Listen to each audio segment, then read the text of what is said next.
Good day mga boss, ito ang SLEX TR4. Meron itong 66.74 kilometers mula sa Santo Tomas, Batangas hanggang Tayabas, Quezon. At ito po nakikita nyo ito po yung ating huling update dito sa may Kabatang Tiyaong, Quezon. At ito pong nakikita nyo ito ay dito sa may makatawid ng Anastasia to Kabatang Tiyaong, Quezon. O kung tawagin ito ay Package D ng SLEX TR4. At mga boss, ang i-update naman natin ay dito sa may unahan itong Kabatang Tiyaong, Quezon, na makita naman natin ang sitwasyon dito at ang development ng SLEX TR4. Gawa na medyo matagal-tagal na din lang tayo hindi nakapag-update dito at saka itong panahon na ito ay medyo maulan. So, tingnan natin kung ano magiging sitwasyon ngayon. Panoorin nyo mga boss ang video ito.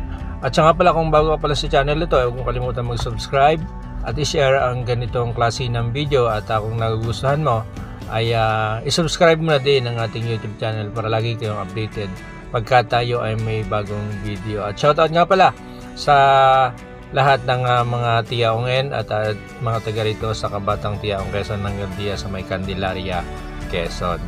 At shoutout din sa lahat ng mga nanonood natin buong Pilipinas at mga nasa ibang bansa. Maraming salamat po sa inyong patuloy na pagsubaybay sa ating mga ginagawang video. Mabuhay po kayo at ingat po kayo sa araw-araw na ating ginagawa sa buhay.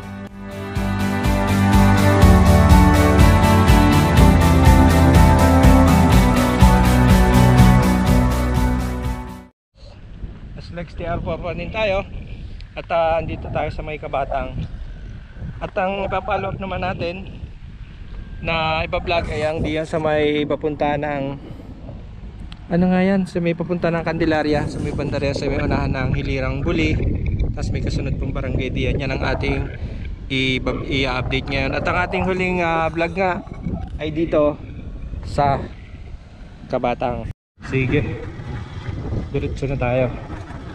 Parang may nakakahit sa aking gulong. Ito yung problema Sa totoo nga lang, dito sa lugar na to, ako lang yung nakakapag-vlog dito ng ganito.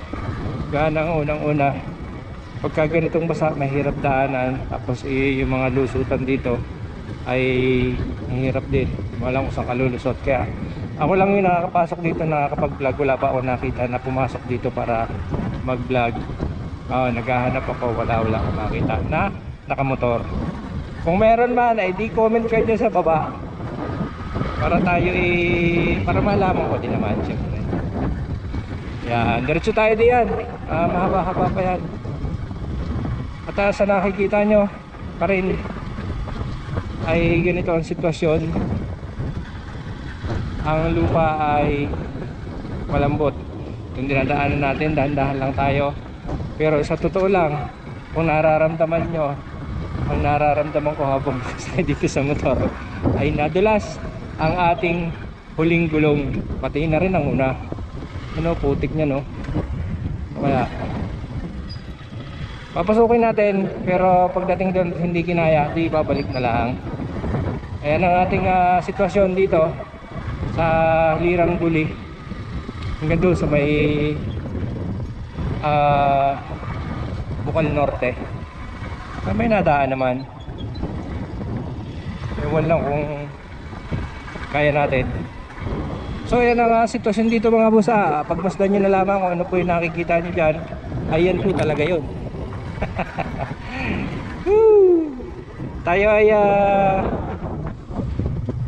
enjoy lang natin kung ano yung nakikita. At ini-enjoy ko din lang naman. Wala bagsak ang drone natin dito pag pinilit natin, lakas ng hangin. Pero sana naman mamaya maya pagka tayo nakalayo dito kaya na ng drone. Pero subukan ko din kung kakayanin. May kasalubong tayo dun subukan natin mamaya, pero dito malakas pa. Issue natin ngayon, drone, hangin. At sa nakikita natin dito ay mataas na ang tambak. Tapos ay yan, nainit, maputik ang daan. Tapos ang ito motor natin ay puno na ng putik. Opo, puno na po. Nadaan dito, binibilit pa rin nilang dumaan. Parang ako, yan, madulas. So diretso lang tayo para tayo makagawa ng content. Wala, hirap gumawa ng ng vlog eh. Parang yung buhay ko. Daan pa na to. So diretso lang tayo.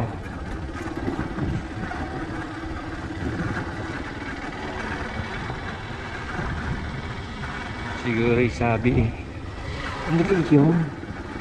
Bakit meron na nakamotor din eh, naka-helmet pa. Hindi ba biglang haw? Okay, mag-alala ako, hindi masamang tao. Uhaw, klase ka baga namang aray dadaan din eh. Ay, naka-adventure lang.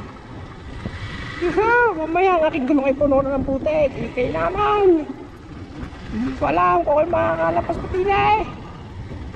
Uhaw, ay paano ka? Nadadaan. Pag diniretso natin yan, mas maputik dyan. Pag dini tayo sa ibabaw, bahala na. Dini tayo, kakalaman na eh, pero sadyang malagkit ang putik. Ayaw nang tumakbo ng aking gulong.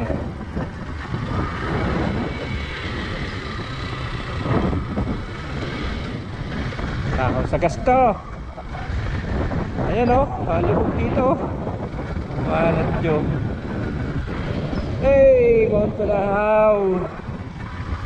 Ang ganda mo ay parang isang yun lang. Sana hanggang doon nakalasa tayo. Ganang nung huli, ganitong maputik din, hindi ako nakalampas.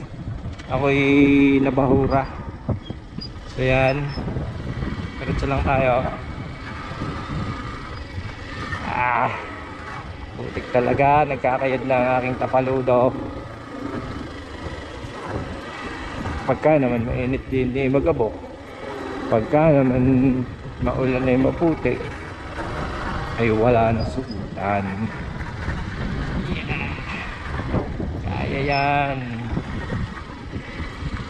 Tayo naman ang motor natin nila eh, pwede sa pat, pwede sa pati, pwede sa bukid.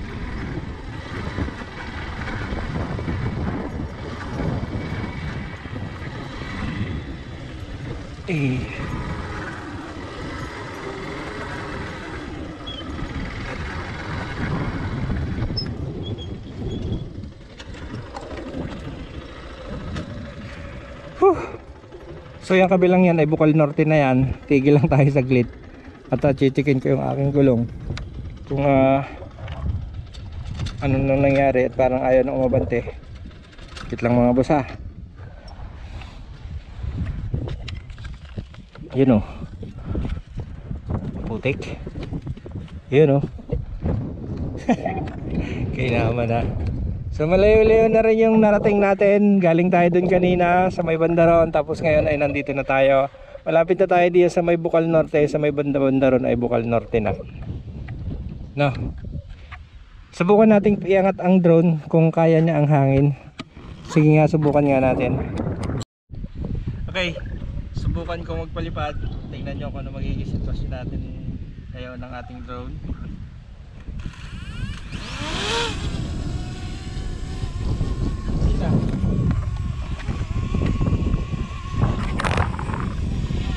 Likod. Nalaban.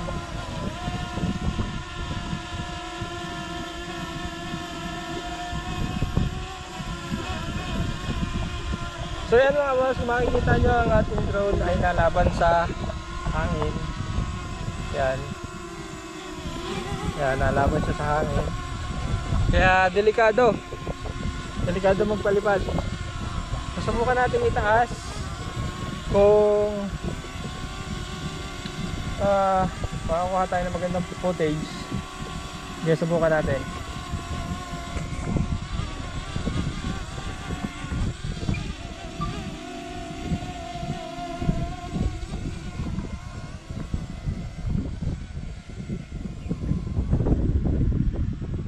Okay, diretso na tayo. Whew. At napakainit na panahon ngayon.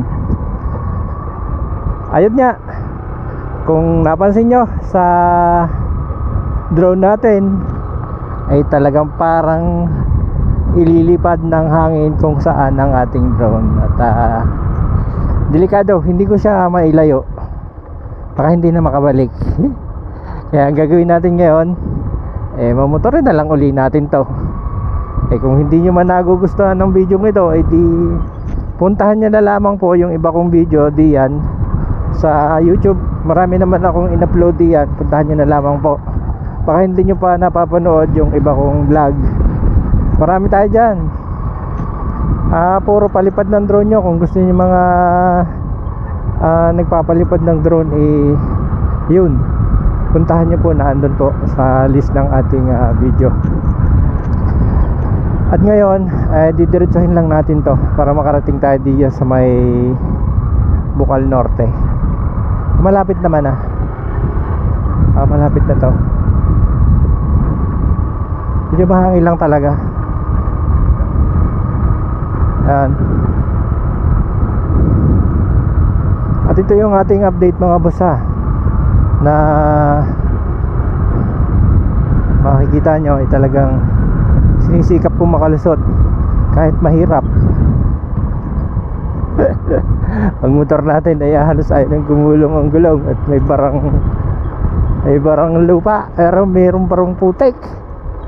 Ay kainaman na. Ako lang gumagawa nito dito. O baka naman mayroong gustong gumaya, gayahin nyo na ako nang maranasan nyo din. Ito ay parte pa din ng Hilirang Buli.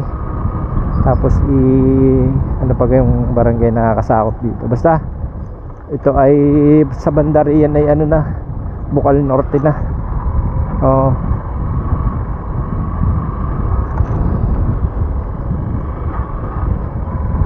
Diretso lang tayo. Wala ayaw tayong tantanan ng hangin kaya wala, hindi tayo makapagpalipad ng drone. Di ganito na lang.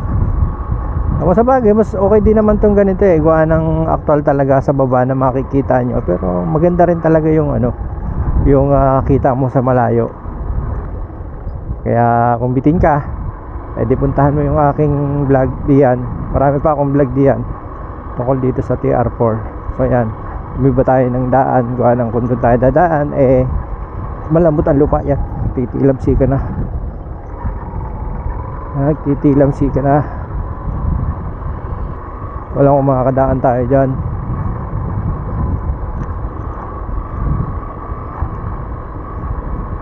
Pambihirang buhay to.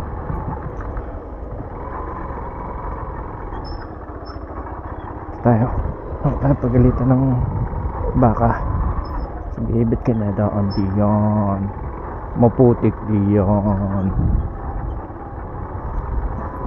Marami putik dito.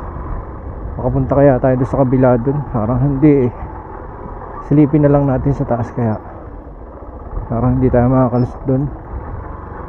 Walang bakas ng may nadaan. Tingnan natin kung meron.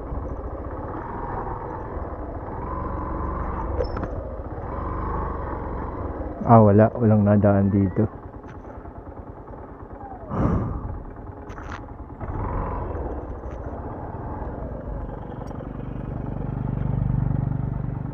Walang lulusutan. So mangyayari, hanggang dito na lamang yung vlog natin. Gawa ng hindi pa tayo makakadiretso doon. Hawa na to, kaya nga lang ay hindi siya makakalusot gawa ng masukal, malupa pa, tsaka madamo. So ang gagawin natin, punta na tayo ng Candelaria. Huwag na tayo dyan. Sige. At dito ko naindingan itong video ito. Diretso na tayo dyan sa diretso na tayo ng Candelaria. At dito tayo dadaan. Kahit nagtitilamsi ka ng putik sa aking paa, masakit sa paa. Hirap mag-vlog dito mga boss, kung alam nyo lang. Tapos sinabayan pa ng hangin, di wala na tayong na-vlog ng ayos. Aring dinadaanan natin ay Barangay Road papunta sa Maharlika Highway, diyan sa may Candelaria, Quezon.